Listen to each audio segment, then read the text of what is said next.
In our Hot in Hollywood report this morning, oh my goodness, if you can believe it, it's been 20 years since Independence Day blasted into theaters.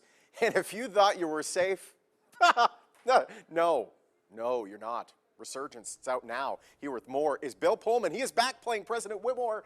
Bill, how are you, sir?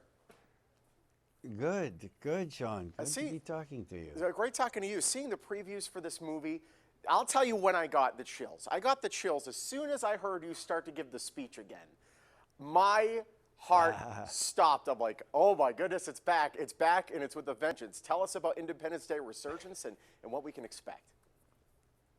Well, I think there's a point where that movie got repeated enough that people realized there's probably a good idea to have a sequel. So, you know, the fact that it's been this long, I think, has made the anticipation high. But I think it's a very beautiful reimagining of what Earth could be like when all the nations come together, make a federation, they have one army, and it seems as though it's prepared to repel any attack that comes, and then you realize maybe not. Yeah, exactly. The poster behind it kind of tells a story that you had 20 years to prepare, and so did they.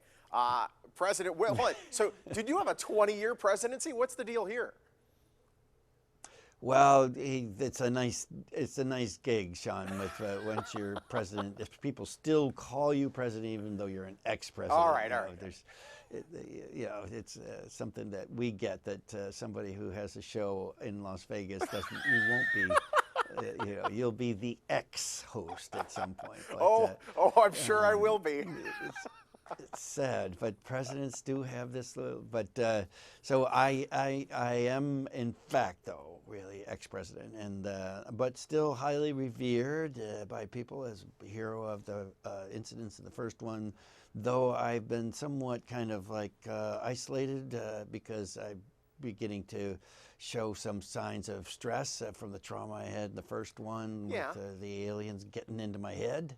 Understood. And, so it's a great way to make a really interesting way to start the character, and because it's on somewhat unstable ground, and liability to his daughter, who's played by Michael Monroe, and then watch him kind of climb back into a place where he's useful and repelling the invasion. Perhaps President Whitmore should take up yoga. It's a nice stress reliever. It would be very good for him. I don't know, just saying.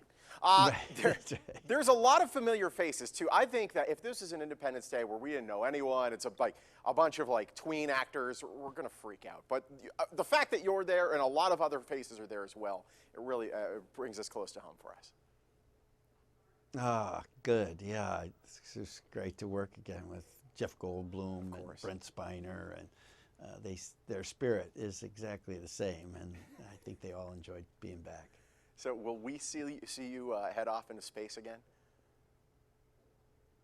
Oh, well, there's a possibility. You know, I guess it's like riding a bicycle. You can ride it for many years if you want to climb back on. It's really incredible if you look back at 1996 and where movie technology was and how ahead of its time Independence Day was. I mean, the magic of that must have been the thing that made you come back.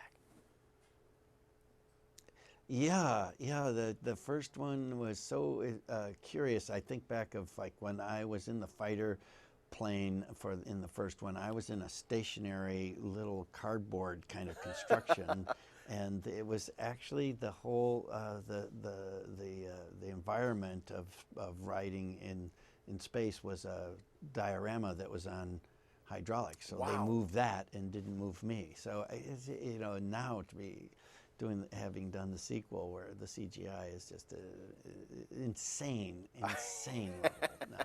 Well, I look forward to seeing it, Mr. President, and congratulations. Thank you, Sean.